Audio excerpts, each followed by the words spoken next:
वो लोग आज छदम राष्ट्रवादी बने फिर रहे हैं। आज मैं बाबा जी के इस बयान की घोर निंदा करता हूं, जो देश के अंदर नफरत और हिंसा और सांप्रदायिक भावना को बिगाड़ने का प्रयास है। उनके ऊपर देशद्रोह का मुकदमा दर्ज होना चाहिए।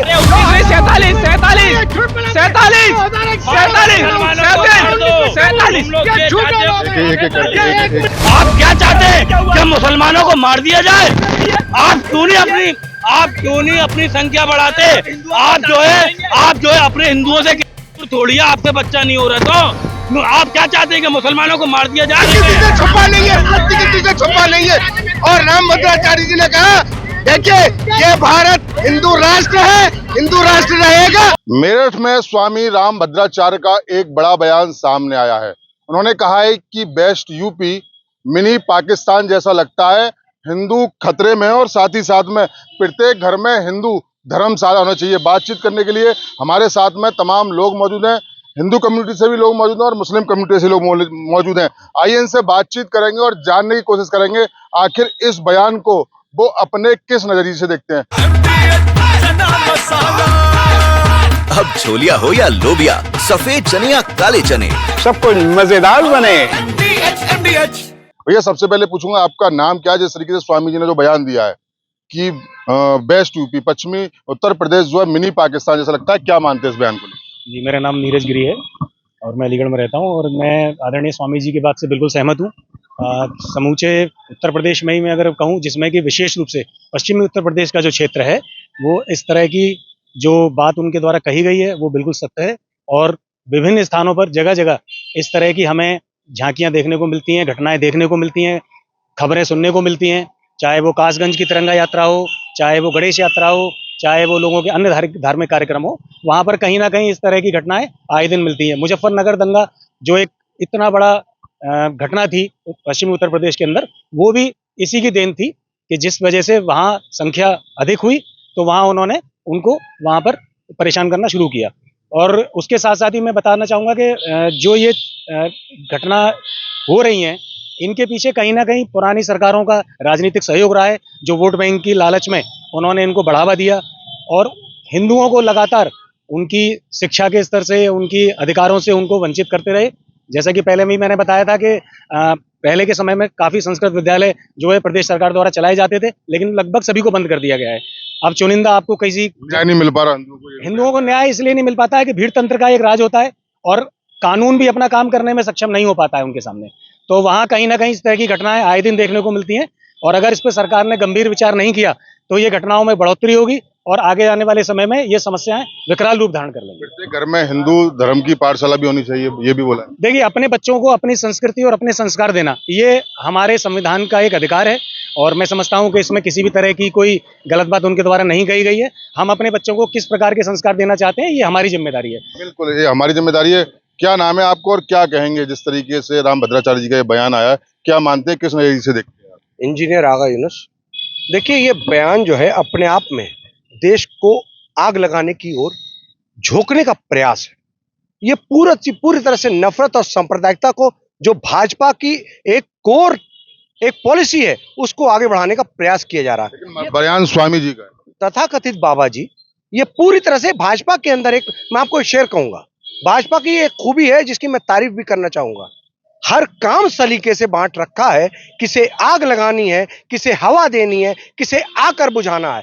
ये भाजपा के लोग जिन्होंने देश की आजादी के लिए नाखून तक शहीद नहीं किया, वो लोग आज छदम राष्ट्रवादी बने फिर रहे हैं। आज मैं बाबा जी के इस बयान की घोर निंदा करता हूं, जो देश के अंदर नफरत और हिंसा और सांप्रदायिक भावना को बिगाड़ने का प्रयास है। उनके ऊपर देशद्रोह का मुकदमा दर्ज होना चाहिए। उनका ये बयान योगी सरकार पर प्रश्न चिन्ह है जो उन्होंने उठाया। और मैं कहना चाहता हूं, अगर ये मिनी पाकिस्तान है तो ये भाजपा को दिन और रात में सपने में पाकिस्तान याद आता है। ये पाकिस्तान प्रेमी भाजपाई बताएं कि आखिर इनके गुरु इन्होंने जिन्ना के मजार पर जाकर चद्दर क्यों चढ़ाई। प्रधानमंत्री जी, ये नरेंद्र मोदी जी ने बिना बुलावे वहां पाकिस्तान में पहुंचकर बिरयानी वहां के प्रधानमंत्री के साथ क्यों खाया।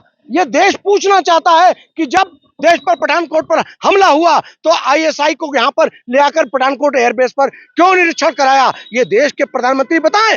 लाल किले के प्राचीर से देश का प्रधानमंत्री अगर कहता है कि पानी और खून एक साथ नहीं बहेगा। और आज आतंक और क्रिकेट एक साथ होने को तैयार है। आज भारत पाकिस्तान का मैच एक साथ होने जा रहा है। देश के अंदर आक्रोश फैला पड़ा है और ये बाबा, ये बात समझने को जरूरी है कि ऐसे बाबा जो कहीं ना कहीं भाजपा के संरक्षण में काम कर रहे हैं, ऐसे बाबा जो कहीं ना कहीं देश के खिलाफ काम कर रहे हैं, देश को तोड़ना चाहते हैं, बिना किसी तथ्य के, बिना किसी प्रमाण के उन्होंने मिनी पाकिस्तान का ओहदा दे दिया वेस्टर्न यूपी को बता करके।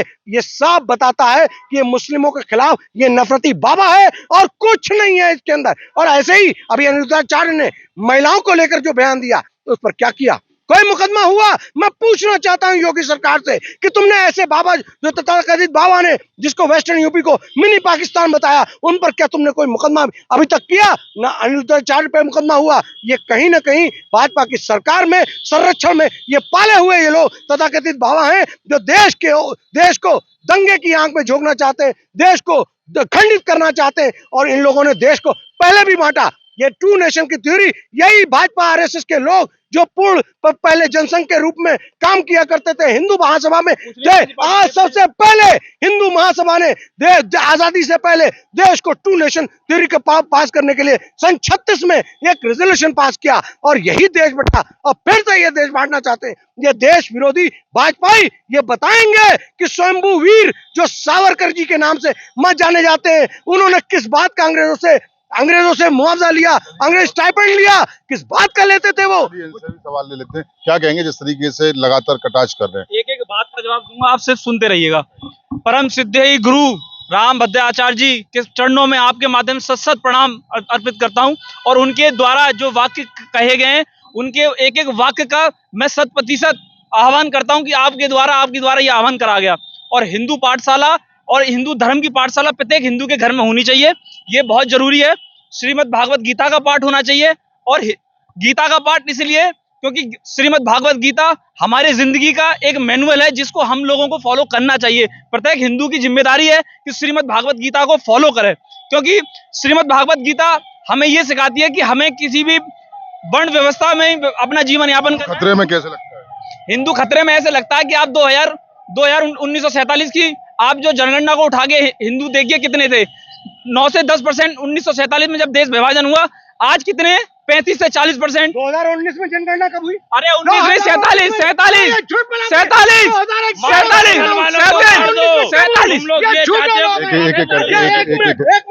सब आपके पास जवाब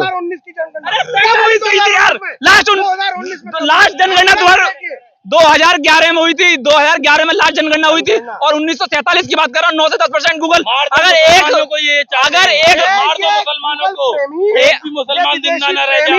ये गूगल प्रेमी, ये विदेशी प्रेमी, इनको मानसिक विकलांगता के शिकार हो चुके हैं। आरोप लगा। संकीर्ण सोच अब सुनना नहीं चाहते। ये कांग्रेस पार्टी के नेता हैं। ये वही कांग्रेस पार्टी है जिन्होंने 1966 में, अरे यार बोलो, 9 नवंबर 1996 साधुओं पे गोली चलाई थी पार्लियामेंट के बाद। देखिए अब दर्शक नहीं सुन पाएंगे। पार्लियामेंट के बाद 1966 में इंदिरा गांधी ने हिंदू संतों पर गोली चलवाई और उस हिंदू संतों में तमाम हिंदू गाय की रक्षा में मारे गए। और आप देखिए, और गारंटी से कह रहा हूँ 1500 इस्लाम के इतिहास में अगर राम अत्याचारों के लिए एक भी हो। बोलने दीजिए। मैं आ रहा हूँ मैं आपके पास, मैं तो बोलिए ना। देखिए ये कांग्रेस के नेता हैं। मैं आपको डेट के टाइम देता हूँ। 6 नवंबर 1966 निहत्थे हिंदू साधुओं की इंदिरा गांधी ने पार्लियामेंट के साथ गोली चलवा दी थी। हिंदू साधुओं की गोली चलवा दी थी। अरे सच बोल रहा हूँ यार। और कृपलाल जी महाराज जी ने इंदिरा गांधी को श्राप दिया कि आप कभी नेचुरल डेथ नहीं मरेंगे, आने वाली पीढ़ी आपकी नेचुरल डेथ नहीं मरेंगी। आप उठा के देख लिए। राजीव गांधी, हम बता रहे हैं इंदिरा गांधी के लिए, हम बता रहे हैं जिस कांग्रेस पार्टी को एक अंग्रेज ने बनाया हो उसकी वो सरकार निकम्मी है, सोनिया जिसकी मम्मी है। ये सत्यता है। मैं आ रहा हूँ। क्या मानते हैं राम भद्राचार्य ने जिस तरीके से बयान दिया है, कहा है वेस्ट यूपी जो मिनी पाकिस्तान है, हिंदू खतरे में, अपनी आवाज को बुलंद करना चाहिए और हर घर में हिंदू है, धर्म की पाठशाला को लेकर क्या मानते हैं इस बयान को लेकर? देखिए धर्म की पाठशाला आप लोग कराइए, बहुत अच्छी बात है, इसमें किसी ने नहीं रोका। लेकिन अगर कोई बाबा ये बयान देता है कि वेस्टर्न यूपी का एक हिस्सा पाकिस्तान मुझे नजर आ रहा है या यूपी मुझे पाकिस्तान नजर आ रहा है, तो ये एक बहुत ही गलत सोच है उन बाबा की। जो भी वो बाबा हैं, इस तरीके से वो बयान देकर जिस देश का वो बाबा खाते हैं, जिस देश का वो पीते हैं, जिस देश का वो पहनते हैं, उस देश को वो आग के अंदर धकेलना चाहते हैं और हिंदुस्तान के अंदर हिंदू मुस्लिम भाइयों को, भोले भाले भाइयों को आपस में लड़वा के इस देश को नुकसान पहुंचाना चाहते हैं। तो ऐसे बाबा मेरी नजर में आतंकवादी हैं। अगर कि मैं कह रहा हूं किसी भी धर्म का बाबा हो, चाहे वो हिंदू हो चाहे मुसलमान हो, एक सेकंड लेट मी फर्स्ट, एक सेकंड बोलने दीजिए। आप हिंदू आस्था पे आप अपने बयान से भटकिए मत। आप क्या चाहते हैं? क्या मुसलमानों को मार दिया जाए? आप क्यों नहीं अपनी संख्या बढ़ाते?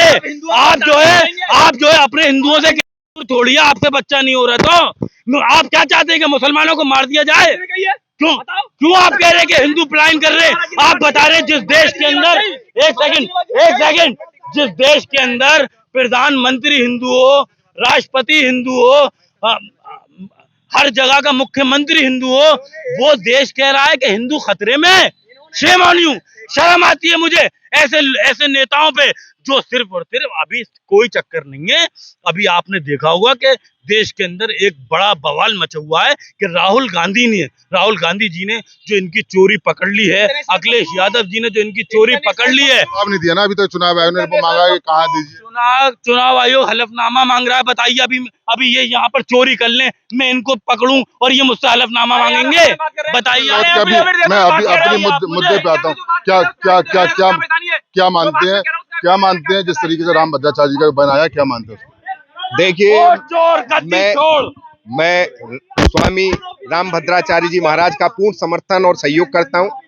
उन्होंने जिस तरीके से कहा और मिनी पाकिस्तान बताया है, मैं पश्चिमी उत्तर प्रदेश ही नहीं, मैं भारत के हर कोने में मिनी पाकिस्तान बन चुका है। और उसके लिए मैं आपको बता देना चाहता हूं कि अलीगढ़ मुस्लिम विश्वविद्यालय के अंदर किस तरीके से आतंकवादियों के समर्थन में कैंडल मार्च निकालने का काम किया जाता है, गांधी जी को मारने वाला आतंकवादी था या नहीं? किस तरीके से माँ भारती की कब्र खोदने की बात की जाती है, पहले सवाल, किस तरीके से देश के प्रधानमंत्री की, देश के गृह मंत्री की कब्र खोदने की बात की जाती है। गांधी जी की हत्या करने केंद्र सरकार के पैसे से चलने वाला विश्वविद्यालय जहां खुलेआम केवल और केवल आतंकवादियों को समर्थन देने का काम किया जाता है, केवल आतंकवादियों को समर्थन देने का काम किया जाता है। और राम भद्राचार्य जी मिनी पाकिस्तान कह देते तो कौन सा बुरा है? ये सत्य किसी से छुपा नहीं है, और राम भद्राचार्य जी ने कहा, देखिए ये भारत हिंदू राष्ट्र है, हिंदू राष्ट्र रहेगा। मैं भारत सरकार से भी मांग करता हूँ कि अब वो समय आ गया है कि भारत को लिखित रूप से हिंदू राष्ट्र घोषित कर दीजिए, जिससे प्रत्येक हिंदू परिवार में हिंदू पाठशाला लगे और हिंदू धर्म और सनातन धर्म की पाठशाला और सनातन संस्कृति को हम लोग बढ़ाने का काम करें, जिससे कोई भी मिनी पाकिस्तान पनप न पाए भारत के अंदर। क्या मानते हैं सर ये बयान? देखिए, हमारे आदरणीय भगवान स्वरूप है राम भद्राचार्य जी, उन्होंने जो बयान दिया है वो बहुत ही अच्छा और एक आह्वान किया है हिंदुओं के लिए। जो उन्होंने बयान दिया है कि पश्चिमी यूपी पूरा हमारा मुस्लिमों का आतंकी अड्डा बन चुका है। अब ये बताइए, मुस्लिमी आतंकी अड्डा उन्हें गलत किया गया? उन्होंने अब तक सोचा है, समझा, अब तक का जीवन काल देखा है। वो घर घर में अपने में जिहाद फैलाने का काम करते हैं, जिहाद सिखाने का काम करते हैं, और ये बात करते हैं कि हम अल्पसंख्यक हैं। ये कहाँ से अल्पसंख्यक हैं? जो व्यक्ति प्रधान से लेके प्रधानमंत्री तक का चयन करने का दम रखते हो, ये अपने आप को अल्पसंख्यक कहते हैं। तो उन्होंने ये आतंकी अड्डा बोल दिया, क्या गलत बोल दिया? क्या हम शिकार नहीं है? क्या हिंदू हम शिकार नहीं है? इन्होंने देखिए, ये किसी से छुपा नहीं है, इतिहास का वारा है। किस तरीके से सनातन संस्कृति को ध्वस्त करने का काम किया गया, किस तरीके से सनातन धर्म के मंदिरों को तोड़ने का काम किया गया, चाहे वो राम मंदिर रहा हो, चाहे काशी विश्वनाथ रही हो। आज पूरा देश, पूरा विश्व जानता है किस तरीके से इन मुगलों ने हमारे भारत की संस्कृति को और हिंदुओं की संस्कृति को चकनाचूर करने का काम किया है।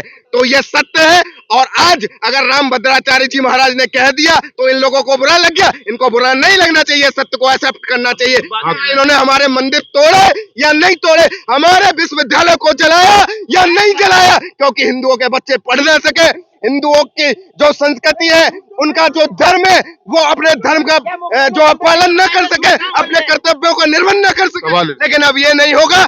अब हिंदू राष्ट्र भारत था, हिंदू राष्ट्र की घोषणा होगी और हम मांग करते हैं लिखित रूप से हिंदू राष्ट्र की घोषणा। क्या पूछा? मैं ये पूछना चाह रहा हूँ इनसे, ये इतना गर्म हो रहे हैं भाई साहब, आप पहले एक सीधी सी बात पे आइए। आप ये बताइए, आपके जो बाबा हैं उन्होंने बयान दिया कि मुझे पाकिस्तान नजर आता है। अगर देखिए, आप एक पत्रकार हैं, आप ना हिंदू हैं ना मुसलमान हैं, ठीक है, आप मुझे मैं आपसे एक बात का जवाब जानना चाहता हूं। अगर उनको पाकिस्तान नजर आता है अपने ही देश में, जहां का वो खा रहे हैं, जहां का वो पी रहे हैं, तो आप ये बताइए इसमें क्या मुसलमानों की कोई गलती आपको नजर आती है? दूसरी चीज, मैं आपको एक चीज बता देता हूं, अगर कहीं पर मुसलमानों की ज्यादा पॉपुलेशन है या ज्यादा मुसलमान कहीं पर रहते हैं, आप एक सेकेंड आप देखिए, अब इनके पास कोई जवाब नहीं है, इनके पास कोई सिवाय सीखने के इनके कोई जवाब नहीं दे। मैं आपके माध्यम से जानना चाहता हूं कि मथुरा के अंदर मुझे हिंदू राष्ट्र नजर आता है, जबकि ये हिंदुस्तान ना हिंदू से, ना मुसलमान से, ना सिख से, ना ईसाई से, ये हिंदुस्तान सभी प्रकार के फूलों से है। आप मुझे बताइए, मथुरा के अंदर क्यों मुसलमानों को भगा दिया जाता है, वहां पर क्यों मुसलमानों को रहने नहीं दिया जाता है, और मुसलमानों के साथ आए दिन न्यूज पूछो, न्यूज बता, न्यूज पूछो कहाँ है न्यूज में आपको फैक्ट, मैं आपको भगवान श्री कृष्ण की जन्मभूमि को कब्जाने का काम किया जाता है और ये कहते हैं तो मेरठ के अंदर भी मैं आपको बता दूं, मेरठ के अंदर भी मैं आपको बता दूं, हमारे उलमाए दीन ने जो कुर्बानियां दी थी मेरठ की पाक धरती से, ऐसे बाबा ऐसा बयान देते, मुझे शर्म आती है ऐसे बाबाओं पर। ऐसा बयान, अगर ऐसा बयान कोई मुसलमान बाबा दे देता तो उसके ऊपर देश विरोधी मुकदमा उसके ऊपर हो गया होता। आपके माध्यम से मैं ये सरकार से मांग करना चाहता हूं कि उनके ऊपर कड़ी से कड़ी धाराओं में मुकदमा बंद मांग कर रहे, बोले कि भगाने का काम। देखिए, इस्लाम की 1500 की साल के इतिहास में उनके मुकाबले विद्वान व्यक्ति एक पैदा नहीं हुआ। वो नेत्रहीन होने के बाद भी 100 से ज्यादा किताबें लिख चुके हैं। उनकी योग्यता देखिए, उन्होंने अपनी अभिव्यक्ति की आजादी को उजागर करते हुए कहा कि मुसलमान जिस हिसाब से यहाँ बढ़ रहे हैं, हिंदुओं का शोषण वहां करा जा रहा है, तो क्या गलत बात कह दी उनने? आप उनकी योग्यता की बात करें, उनने ये कहा कि मार दिया जाए, उनने ये कहा है कि उन्हें मार दिया जाए। देखिए, पहले तो आतंकवादियों का समर्थन करो, फिर आतंकवादी कौन? नाथूराम गोडसे। देश का पहला आतंकवादी कौन? नाथूराम गोडसे। जिसको मैं कंडम करता हूँ नाथूराम गोडसे को, लेकिन मैं सर सैयद अहमद खान को भी कंडम करता हूँ। मेरठ की धरती से ये खड़े होकर कहा कि हिंदू मुसलमान एक साथ नहीं रह सकते। ये सर सैयद को आप पूछते हो, उसे मेरठ की धरती पर खड़े होकर ऐसे कह रहा हूँ कि मुसलमान हिंदू एक साथ नहीं रह सकते। गारंटी कह रहा हूँ। देखिए, मैं कंडम करता हूँ ये भाजपा के युवा नेता ने अभी आपके माध्यम से एक बड़ा झूठ फैलाया था। वो ये फैलाया था कि 6 नवंबर 1969 में इन्होंने ये कहा हिंदू साधुओं पर कांग्रेस की हुकूमत ने गोली चलाई। सुनिए, रिकॉर्ड देखिए, और मैं आपको पढ़ के सुनाना चाहता हूँ। ये बात सुनिए, पहले बात होने दीजिए। There is no record of a specific firing on Sadhu's incident of November 6, 1969 in the provided search results. However, the search results mention the 1966 anti-cow slaughter riots in Delhi. उन्होंने कहा कि कोई भी सबूत नहीं मिलता। ये झूठ बोलने वाले, ये झूठ और पाखंडी लोग, कोई सबूत नहीं है, कोई सबूत नहीं है। एक सवाल देता हूँ भैया, तमाम तरीके की बातें आपने देखी, क्या मानते हैं कि जिस तरीके से रामभद्राचार्य का जो बयान सामने आया, क्या नजरिया देखिए, बिल्कुल मैं उसका पूरे तरीके से समर्थन करता हूँ। और ये जितनी भी बातें मैंने अभी सुनी है उन भाई के द्वारा, जिस तरीके से इन्होंने कहा कि हिंदू आबादी आप बढ़ाइए, हम मुस्लिम आबादी बढ़ाते हैं, तो मेरा इनसे बस एक ही कहना है कि बच्चे आप खुदा से मांग रहे हो और उनके लिए राशन सरकार से मांग रहे हो, नौकरियां सरकार से मांग रहे हो, बिजली पानी मकान सरकार से मांग रहे हो, ठीक है ना। आपका ये बयान देना कि आप और बच्चे बढ़ाकर पैदा करिए हिंदुओं से, आप ये कह रहे हैं, मैं कहता हूँ आपको अपने मुसलमान भाइयों को समझाना चाहिए। आगे चलने के बाद बेरोजगारी भुखमरी, उसके लिए आप सरकार को जिम्मेदार ठहराते हैं। आप सरकार को जिम्मेदार ठहराते हैं, आपको राशन सरकार से चाहिए, आपको नौकरी सरकार से चाहिए, अरे तो आपको दया बिजली करें, सरकार से चाहिए, मुसलमान को लेकिन नहीं देते क्या? आपको संविधान के हिसाब से, मुसलमान टैक्स नहीं दे रहे। संविधान के हिसाब से आपको चलना चाहिए। मैं अलीगढ़ मुस्लिम यूनिवर्सिटी का मैं अलीगढ़ मुस्लिम यूनिवर्सिटी का उदाहरण आपको देता हूँ। एक सेंट्रलाइज यूनिवर्सिटी है जो केंद्र सरकार की वित्तीय सहायताओं से चलती है पूरे तरीके से, जिसमें एक हिंदू राजा द्वारा दान की गई जमीन, हिंदू राजा द्वारा दान की गई जमीन पर वो यूनिवर्सिटी परिसर खड़ा हुआ है, लेकिन वहां इसी भारत के संविधान को नहीं माना जाता है। ये अपने आप में कितना बड़ा मजाक है।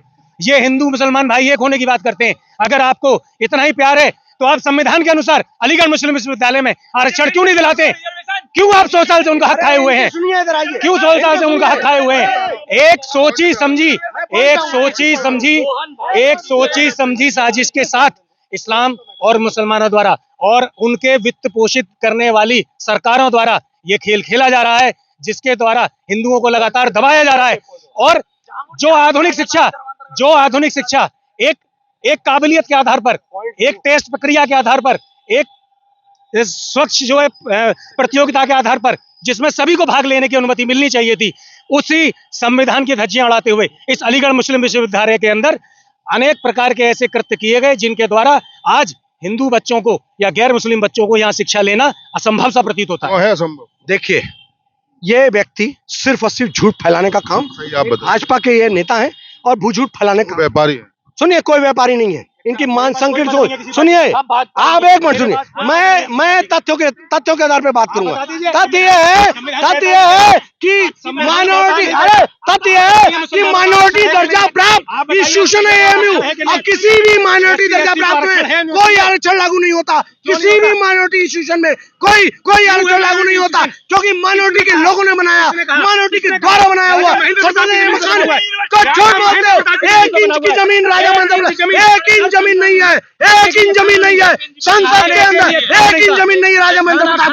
झूठ फैलाते हैं ये कोई झूठ फैलाते। अभी संसद में खुद सरकार ने जवाब दिया है रामजी सुमन के सवाल पर कि राजा महेंद्र प्रताप की कोई जमीन यूनिवर्सिटी के अंदर है, तो संसद के अंदर जवाब है कि कोई जमीन नहीं है, कोई जमीन नहीं है। अरे इन्होंने तो जो एग्रीमेंट पे दी थी जमीन, उनके परपोते ने वो जमीन उसे बेच दी, ले लिया। राजा महेंद्र प्रताप जी की सिटी स्कूल के एक कोने में जरा सी जमीन, वो भी उस पर दी हुई थी, दान पे नहीं थी।